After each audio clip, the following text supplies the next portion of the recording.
Señor mío y Dios mío, creo firmemente que estás aquí, que me ves, que me oyes. Te adoro con profunda reverencia. Te pido perdón de mis pecados y gracia para hacer con fruto este rato de oración. Madre mía Inmaculada, San José, mi Padre y Señor, Ángel de mi guarda, intercedan por mí. Bueno, siendo Cuaresma, uno de los temas que se proponen para este retiro es que hablemos de la caridad. Recordamos todos que la limosna, o más conceptualmente la caridad, es una de las obras de la Cuaresma. Es algo que la Iglesia nos propone como lugar en el que tenemos que, lugar, entre comillas, ¿no? En el que tenemos que profundizar para disponer nuestros corazones mejor a la celebración de la Semana Santa y de la Pascua, la celebración más importante, solemne de nuestra fe. Y pensaba que lo primero donde tenemos que poner los ojos en esta Cuaresma sobre la caridad es en la misericordia por aquellos que están en guerra. Nunca podemos dejar de rezar como cristianos con lo que sucede en el mundo, con lo que sucede en nuestras vidas. La guerra sucede en el mundo y también sucede en nuestras vidas. El otro día me impactó una persona que me decía, no puede ser que alguien no esté al tanto de lo que pasa en la guerra. Y mucha razón tenía. Tal vez no podemos amargarnos todo el santo día leyendo todo sobre la guerra y tirándola sobre nuestros hombros y que no podamos trabajar de la angustia que nos da, que nos provoca, obviamente. Pero no sería cristiano que nos importase que en este momento haya una guerra, una vez más, en Europa, en Occidente, en cualquier parte del mundo en realidad, y que no tengamos misericordia por la gente que en ambos lados sufre, ¿verdad? Porque toda guerra, como sabemos, es la sumatoria de todos los pecados, la sumatoria de todos los horrores, de todos los sufrimientos. Y seguro que está sufriendo primero que nada el corazón de nuestro Señor y el corazón de nuestra Madre Santísima. Entonces, está sufriendo la Virgen y nosotros tenemos que aprender a sufrir con el corazón de Jesús y con el corazón de la Virgen. Cada uno sabrá cuál es la medida de la cantidad de noticias que puede recibir por día, si le hacen bien o le hacen mal, pero todos tenemos que conectar con esta situación triste y fomentar un corazón por de pronto orante, y porque la oración es otra de las obras de la Cuaresma, ¿verdad? Y a la vez penitente, porque frente a tantas ofensas a Dios tenemos que ofrecer reparación. Y también porque de alguna manera ofreciendo sacrificios, Dios, digamos así, que va a hacer que la gente que está sufriendo sufra menos, o así se lo podemos pedir, para que no sufran tantos niños, para que no sufran tantos adultos, para que no sufran tantos... Hoy me decían que se había bombardeado un hospital de niños, ¿verdad? La pregunta era, el que lo bombardea, los rusos en este caso, están queriéndose ganar todo el odio de todo el mundo, digamos, que es una cosa así. Bueno, eso se me vino a la cabeza. A continuación, Señor, no quiero juzgar, no me compete, aunque es una barbaridad, desde luego. Vamos a rezar por esos niños. Vamos a rezar por sus padres. Sigamos rezando por todo, te insisto. Como te das cuenta, conforme uno pone la cabeza y el corazón en esto, empieza a decir, wow, sí, es terrible. No puedo permanecer indiferente. La caridad cristiana no nos debe dejar nunca indiferente frente a nada. Ningún sufrimiento del ser humano que sea nos puede resbalar. Por eso es que, aunque ya te digo, lo toqué en otra meditación, cualquier persona que pase por la calle y tenga algún sufrimiento o manifieste alguna dificultad, debería movernos, como estamos hablando, que nos mueve y nos debe mover la guerra. Y tenemos que fomentar, te pedimos, Jesús. Ahora te miramos a vos otra vez más y te pedimos que nos des un corazón a la medida del tuyo, un corazón lleno de misericordia, de compasión. Un corazón que no sea un corazón de piedra. Vieron que se piden, pronto saldrán estos temas en las lecturas. Dame, Señor, un corazón de carne y no como el tuyo y no un corazón de piedra.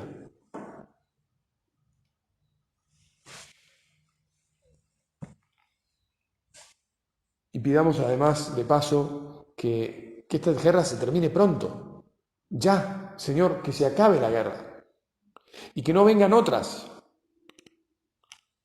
Esta guerra es en Europa. Hace 75 años que no había una guerra en Europa. Es verdad que estudió en las guerras de Corea y de Vietnam, y que estudió en la guerra de Afganistán y de Irak. Muy bien. Insisto, por todas tenemos que sufrir, entre comillas, ¿verdad? Entre comillas en el sentido de que uno tal vez no está sufriendo personalmente, pero sí, el corazón. Somos seres humanos y todos los hombres son nuestros hermanos. Qué bueno cuando algunos países se disponen a recibir a gente que se tiene que refugiar. Qué impresionante la noticia de que Polonia estaba lista para recibir hasta 1 millón de personas, de repente, así. Después tal vez incluso, esperemos que no haga falta ni que reciba a nadie, aunque ya recibió bastantes. Bueno, entonces este es el primer tema. Si querés lo podríamos redondear diciendo, acordémonos que la paz del mundo y la caridad en el mundo no es otra cosa que la sumatoria de la paz de los corazones de cada uno de los hombres que viven en este mundo. Y la caridad en el mundo es la sumatoria de la caridad de los hombres que viven en este mundo. Entonces, para que haya paz y haya caridad, lo que tiene que haber es hombres singulares que quieran que en su corazón y en sus vidas haya paz y haya caridad. Esa es nuestra responsabilidad y esa es, por lo tanto, la obligación no solo de vivirlo nosotros, sino de predicarlo. Como decimos habitualmente, con el ejemplo y también con la palabra. Y si se habla, que alguna vez se tiene que hablar en la familia de las noticias que pasan y de estas cosas, y entre los amigos, en vez de perder el tiempo a veces de hablar tanto de cosas peregrinas, de pavadas, de frivolidades, incluso de cosas buenas, pero que no son tan importantes, bueno, hay que hablar de esto.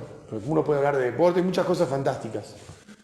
Pero cuando estos temas salen, que insisto, es razonable que alguna vez salgan, nosotros tenemos que ser valientes para hablar de nuestras convicciones y de esto que estamos comentando y de animar a que todos los hombres queramos ser pacíficos y queramos poner los medios para eso y que queramos ser caritativos, que queramos misericordiosos con los demás, que sepamos padecer con los demás. Muy bien.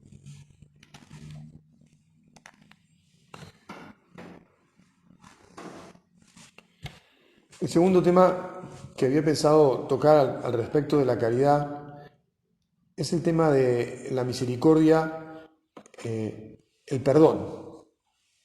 La misericordia en cuanto perdón a los demás.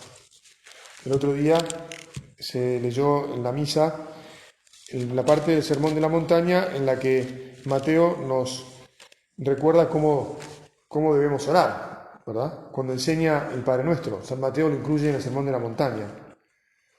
Bueno, es además una parte de lo que se leyó el miércoles de ceniza, ¿no? Cuando oren no hablen mucho, como hacen los paganos.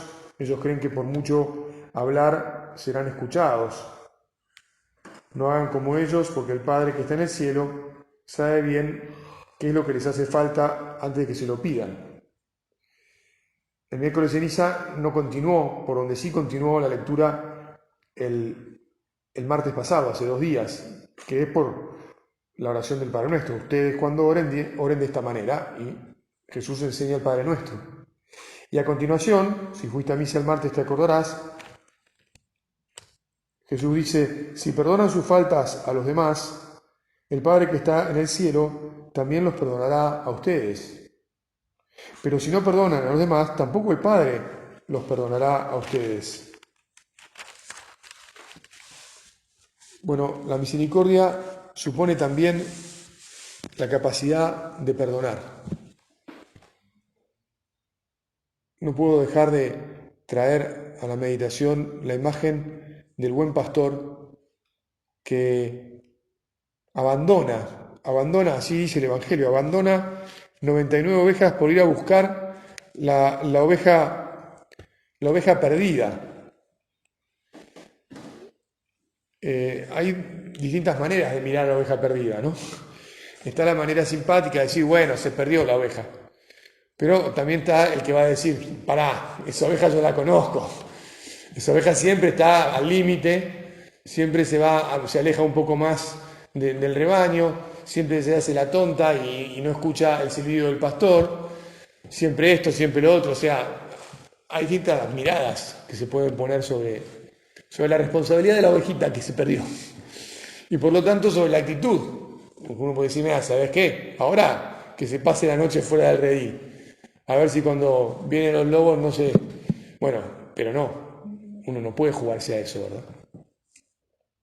Porque es posible que no consiga defenderse o esconderse de los lobos y que se la coma a los lobos.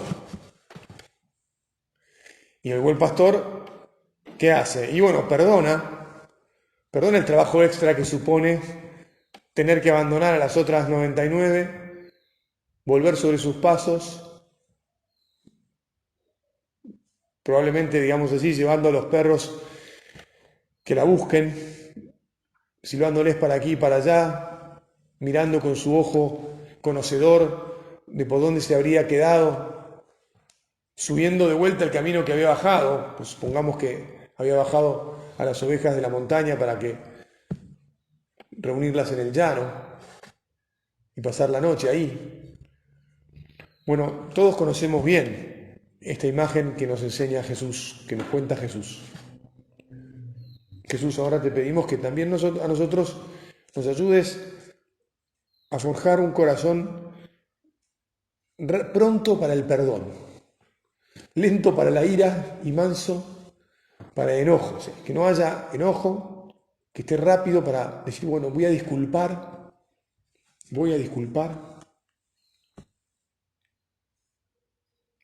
Te pido perdón, Jesús, por todas las veces que no disculpé, por todas las veces que juzgué y condené en un solo acto, ¿viste? Porque uno puede juzgar, hacer todo un proceso de juicio y después llegar a la conclusión de que hay que condenar o no. En realidad nosotros no podemos condenar a nadie, pero estoy hablando en términos más o menos jurídicos, digamos. Pero nosotros a veces nos subimos a la moto y es todo uno, digamos, ¿no? El proceso, la condena y la ejecución es toda una, digamos, ¿no? Y una ejecución además así perversa, una ejecución que duela y con la sentencia y además que te reviente, ¿no? No, Señor, no. Te pido perdón porque a mí, eso ya lo digo, perdón, voy a hacer un poco de oración personal, pero personalmente hay temas que me llevan a ser demasiado rápido en esta barbaridad. Es una barbaridad que actuemos así. Porque después cuando a nosotros nos hace falta que el Señor nos perdone, bien que acudimos a pedir perdón, ¿verdad?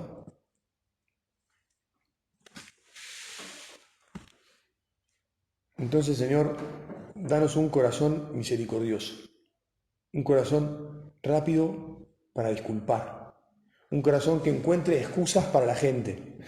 Es que yo no puedo, Padre, hay gente que, bueno, yo te digo, hay momentos, hay casos y casos, ¿viste? Por ejemplo, yo te voy a decir un tema que el cura tiene que hablar cada tanto, con mucha frecuencia, es el tema de los políticos. Hay mucha gente a la que le resulta complicadísimo disculpar a aquellos que se tienen que ocupar del bien común y no lo hacen. Y en cambio se ocupan de su bien personal, digamos así. Bueno, está bien. A ver, aceptemos las cosas como son. Es especialmente difícil cuando hay alguien que tiene que comportarse y hay un compromiso público, digamos así, de comportarse de determinada manera, que no lo haga. Y que no solo no lo haga, sino que recurra una y otra vez. Y además que bantee, no sé si esta palabra estoy traduciendo del otro idioma o qué, que haga alarde, ahí está, alardee de que es impune, digamos, no pasa nada.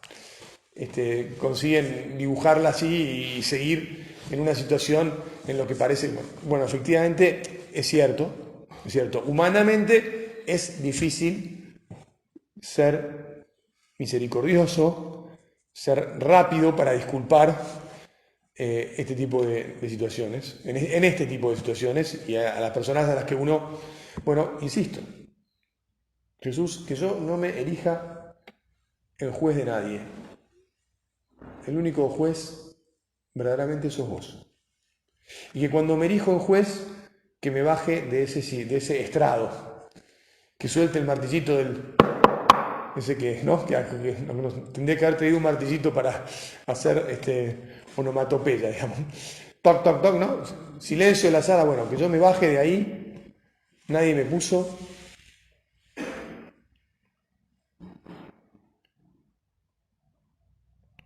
También, bueno, es un poco lo mismo, pero dicho con otras palabras, nos cuesta disculpar al que tiene que dar ejemplo. Por ejemplo, si en un equipo del deporte que sea, un jugador cualquiera comete una falta, bueno, X, comete una falta. Si el capitán comete la falta, y bueno, el capitán es el capitán. Todo el mundo piensa un poquito más, qué mal el capitán. Qué mal cualquiera que haya hecho determinada acción. Pero bueno, el capitán un poco peor, y sí. Es verdad, nos cuesta más disculpar a alguien que tiene que dar ejemplo por la posición que ocupa. No te digo nada, bueno, muchos de ustedes son padres, sino todos los que me escuchan. El padre en cuanto papá de un hogar, en cuanto cabeza de un hogar, cuando hace algo que no corresponde, bueno, seguro que los miembros de su familia les va a costar más. Y si además se reitera sus faltas, bueno, yo trato con muchas familias y hablo con muchos jóvenes o con gente grande, pero que tiene padre y que hay un momento donde te dicen, no, bueno, a mi viejo y todavía le tienen guardada porque no dio tal ejemplo o porque hizo y, bueno, porque suponía que...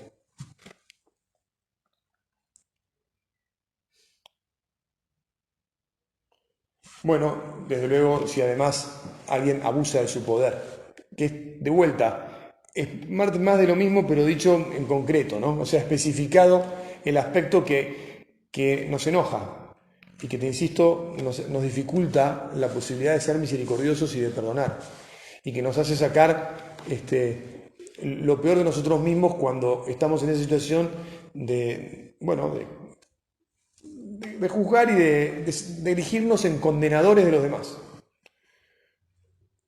Señor, ayúdame a no juzgar, ayúdame a meditar tu palabra. Han visto que durante la cuaresma lo que se nos pide es que meditemos más profundamente la palabra de Dios para vencer las tentaciones. El domingo primero de cuaresma se lee el Evangelio de las tentaciones de Jesús en el desierto y probablemente que hayan escuchado en la prédica que el sacerdote haya dicho, bueno, mira, Jesús vence cada tentación con la palabra de Dios. Incluso en la tercera, cuando el demonio lo tienta con la palabra de Dios, Jesús le responde, también dice en la escritura, no tentarás al Señor tu Dios. O sea, él le contesta con la palabra de Dios. Y la palabra de Dios nos dice justamente esto que estamos diciendo. No juzguéis y no seréis juzgados. No condenéis y no seréis condenados.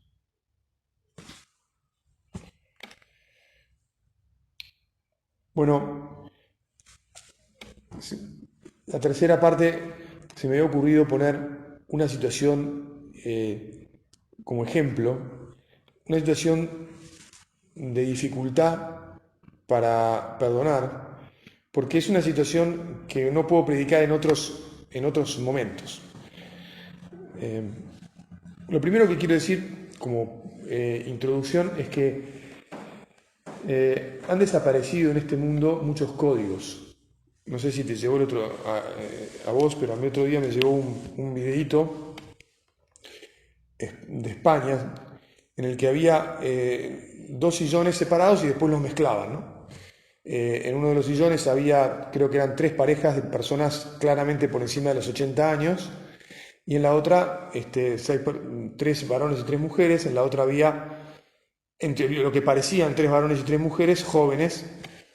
El discurso iba por el lado de que los mayores de edad habían sido única pareja, único matrimonio, estaban casados, se amaban, fidelidad, etcétera, etcétera. Los otros planteaban que no se iban a casar, que no les interesaba, que cómo podía ser que no hubieran tenido otra pareja, que no concebían semejante cosa. Uno de repente dice, es que mis padres, ¿por qué me habría yo de casar si mis padres tampoco se casaron?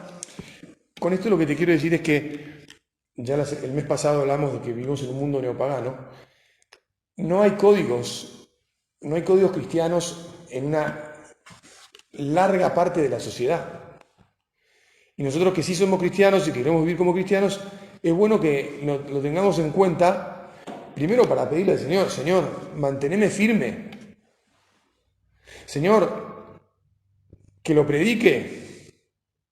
Señor, que con paciencia y de la mejor manera que lo siga pregonando, porque es lo que vos esperás de mí, es porque lo que vos has traído al mundo para que haya paz y haya misericordia, porque cuando se pierde la paz y la misericordia en la familia, después se pierde en todos lados.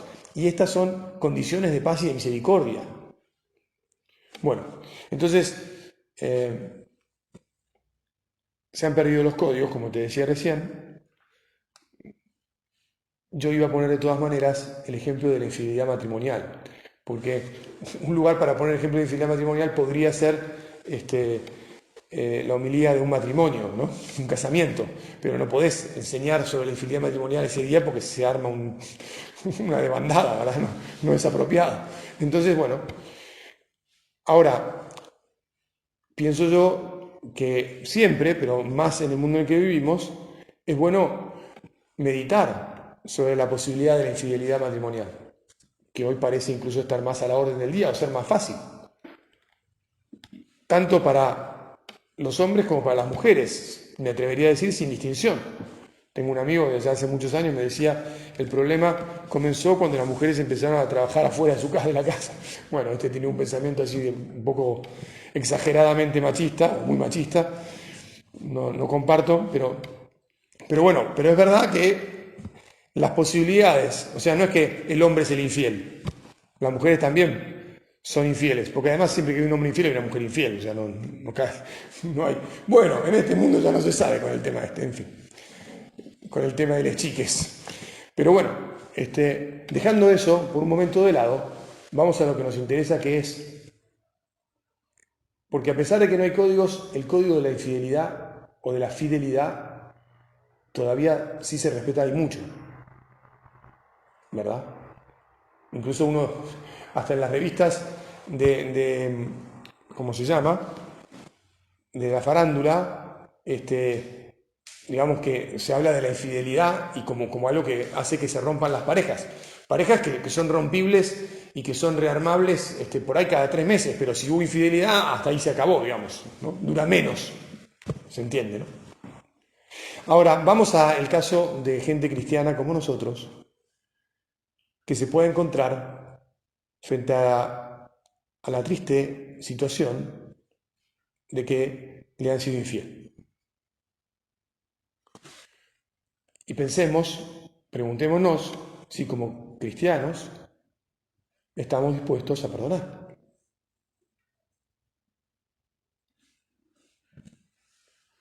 Hace un tiempo, en una conversación que tenía yo con un grupo de jóvenes, les planteé este tema. Inmediatamente saltaron diciendo, me llegan a ser infiel y ahí nomás se acabó todo. 15 minutos más tarde, después de dejar que se desfoguen un poquito, la situación ya no era tan terminante, gracias a Dios. Habían bajado los humos del castigo y la condenación.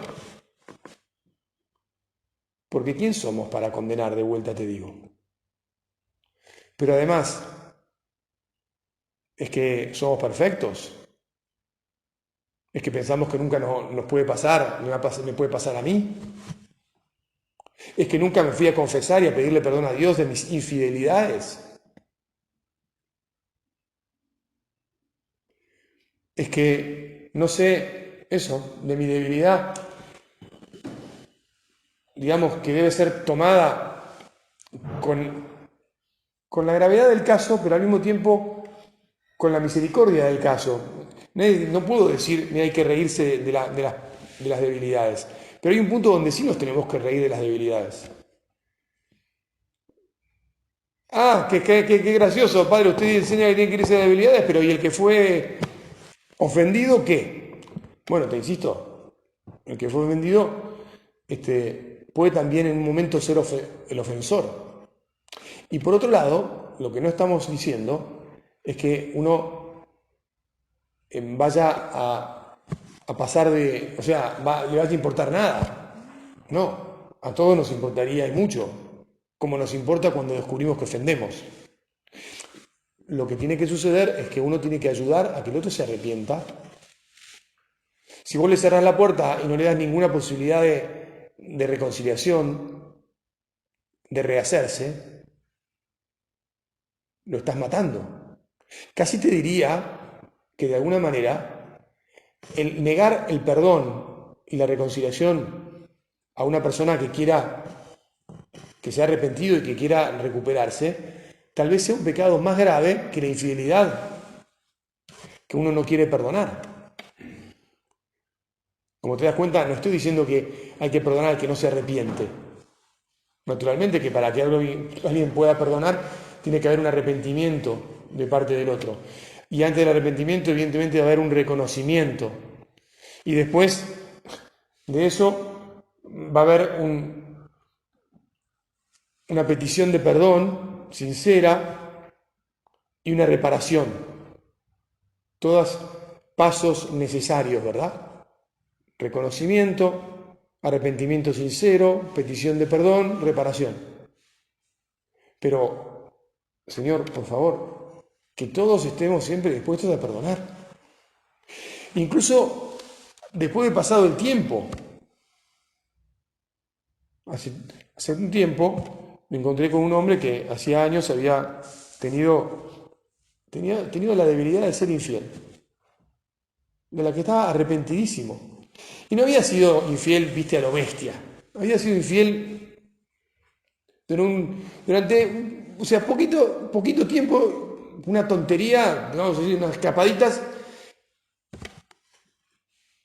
equivocadamente. Incluso a veces, mirá, para que, no es que yo tenga ganas de disculpar fácil, pero a veces incluso uno hace macanas por cuestiones fisiológicas, como por ejemplo alguien que está deprimido, por el motivo que sea, o que está bajo presión.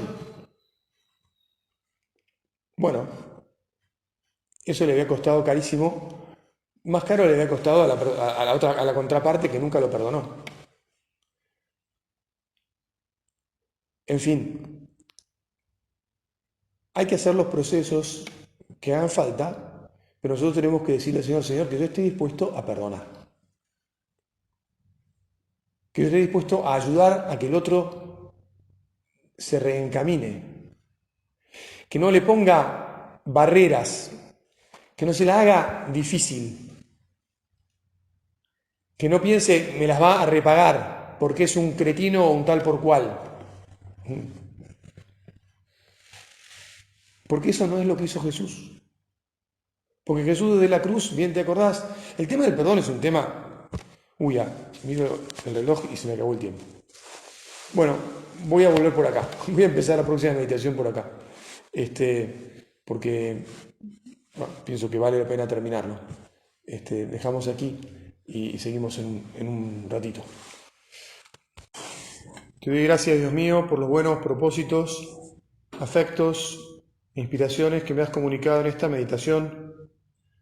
Te pido ayuda para ponerlos por obra. Madre mía Inmaculada, San José mi Padre y Señor, Ángel de mi guarda, intercedan por mí.